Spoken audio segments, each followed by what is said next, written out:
Magandang umaga guys. Ito mag-cleansing tayo. Ito yung pamamahay nito. I-cleansing po natin ito. Itong malaking bahay nito. I-cleansing po natin kasi may mga nakatira mong masamang espiritu. Demonyo, kapre at duwende. Puro itim po. Yan. Magsindi muna tayo ng kandila. Ayan. Yan po ay panghuli. Huli muna natin yung mga mamaya po luluha po ng tuluyan pag may nahuli. Ito yung bahay.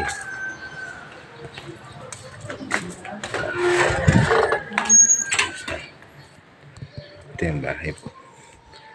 Kaya nagsisindi po tayo ng kandila para mahuli ang mga masamang espiritu o elemento dito nakatira. Ayan, may kandila po. Papasyalan ulit natin yan mamaya. Titignan natin pagka may nahuli po tayong masamang espiritu. Yan. Yan. Ito po ang kalooban ng bahay. Ito po yung i-cleansing natin. Ayan. Yan po yung may kandila po tayo dyan. Yan. Kwarto rin po ito. Yan. Hanggang doon po sa taas.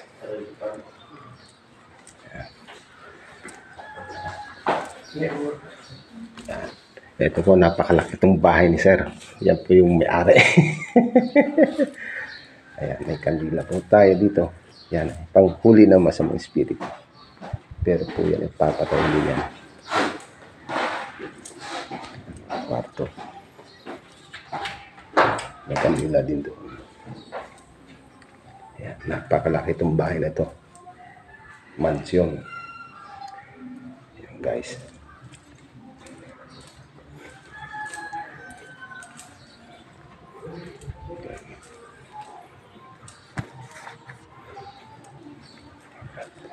Hanggang doon sa terrace.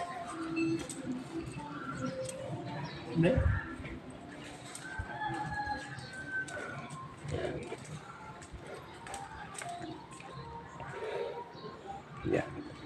Yan, pababa tayo. Tignan natin dun sa likod. Hanggang sa likod dito. Anin po natin. Yan. Yan. Yung kandila dun ay okay pa yung kandila.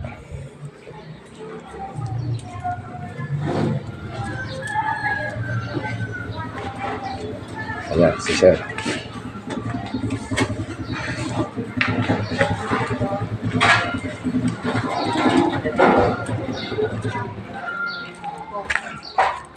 Nandito po yan sa likod.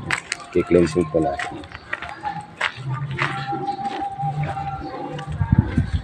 Ito yan. Dito may mga nakatira po dito. May demonyo rito, kapre at duwende. Puro itim. Nandito yan. Nandito po yan. Yan. Yan. Diyan po may nakatira po dyan mga duwende.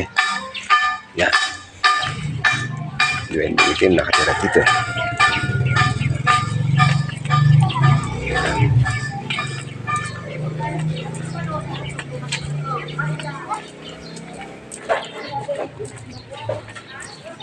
Yan, yung aking kasama, nagliligas na po siya ng uling. Ayan, si nanay, sila yung may-ari.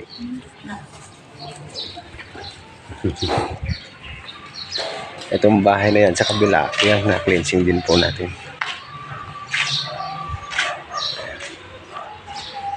Sige guys, mamaya ulit.